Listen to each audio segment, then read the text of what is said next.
वफुरुशिम मरफूआ, और बिस्तर ऊंचे ऊंचे लगे होंगे। इन्ना अंशअनाहुन्न इंशा, हमने पैदा किया उनकी बीवियों को एक हैरत अंगेज तरीके से। फजअलनाहुन्न अबकारा, बस हमने बना दिया उन्हें कमवारियां। और इसके ज़िमन में उलमा ने ये लिखा है कि आका करीम अलैहिस्सलाम घर तशरीफ फरमाते, उम्मुल मोमिनीन हज़रत आयशा सिद्दीक़ा रज़ियल्लाहु ताला अन्हा पास बैठी थी। एक बूढ़ी औरत हुजूर की खिदमत में हाजिर हुई, तो उन्होंने आकर अर्ज़ किया कि हुजूर मेरे लिए दुआ कीजिए कि अल्लाह मुझे जन्नत अता फरमा दे। तो हुजूर फरमाया कि कोई बूढ़ी औरत जन्नत में नहीं जाएगी। ये कहकर हुजूर नमाज पढ़ने के लिए चले गए। जब वापस आए तो उम्मुल मोमिनीन वहीं पर तशरीफ फरमाती और वो बूढ़ी औरत भी वहीं पर थी। तो उन्होंने कहा हुजूर आप तो नमाज पढ़ने के लिए चलेगी, ये उस वक़्त से आप दीदा हैं और अफसुर्दा हैं कि मैं तो बूढ़ी होगी और मैं जन्नत में नहीं जाऊंगी। तो हुजूर ने बताया कि बूढ़ी औरत तो जन्नत में नहीं जाएगी। तो हुजूर मैं नहीं आयशा इसको बता दो, ये बूढ़ी होकर नहीं जाएगी, अल्लाह इसको जवान करके जन्नत में दाखिल करेगा। फजअलनाहुन्न अबकारा उरुबन अतराबा, ये दो वस्फ जो है वो जन्नती औरतों के बयान किए। एक तो प्यार करने वाली होंगी और एक हम उम्र होंगी। और प्यार करने वालियां ये जन्नती औरतों की खूबी बयान की गई। लिअस्हाबिल यमीन, ये असहाब यमीन के लिए होगा सब कुछ। ये वो जन्नत है जिसके तज़किरे रब ने कुरान में किए हैं।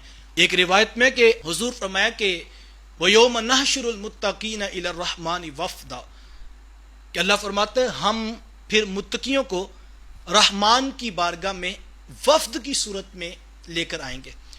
टोलियों की शक्ल में रब के हुजूर बंदे हाजिर होंगे।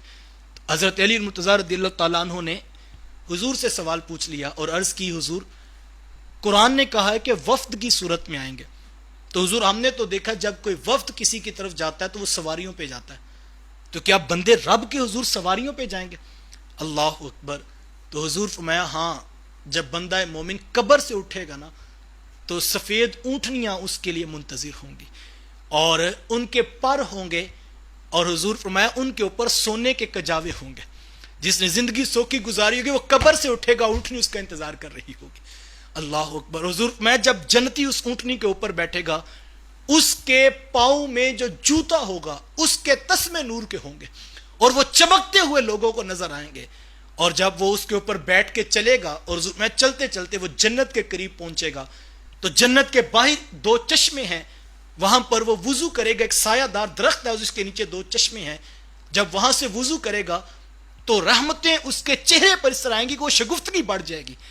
और मैं फिर वो जन्नत के पास जाएगा तो सोने के दरवाजे के ऊपर जब वो जंजीर को दस्तक देगा तो हुजूर फरमाया कि उस हल्के को जब वो खटखटाएगा तो हुजूर मैं अली इतनी प्यारी आवाज आएगी, काश कि तूने वो सुनी होती। और जब वो खटखटाएगा तो अंदर से हूर जो उसकी मुंतजिर होगी वो अपने गुलाम को कहेगी जरा जल्दी से देखो कौन आया है। तो जब गुलाम आएगा हुजूर माते इतना खूबसूरत गुलाम होगा, हुजूर मैं अगर इस जन्नती को रब ने पहले से ना बताया हो कि ये तेरा गुलाम है तो ये उसकी खूबसूरती देख के उसके कदमों में सजदा कर दे। इतना खूबसूरत गुलाम आके दरवाजा खोलेगा और वो खुशामदीद कहेगा और सलामियां पेश करेगा। ये जन्नती शख्स है जिसको ये प्रोटोकॉल दिया जाएगा। हुजूर अलैहिस्सलाम की हदीस है कि हुजूर फरमाया कि रमज़ानुल मुबारक में अपने रब से दो चीजें जरूर मांगो। हुजूर फरमाया एक तो अपने रब से जन्नत का सवाल करो और दूसरा जहन्नम से पनाह मांगते रहो।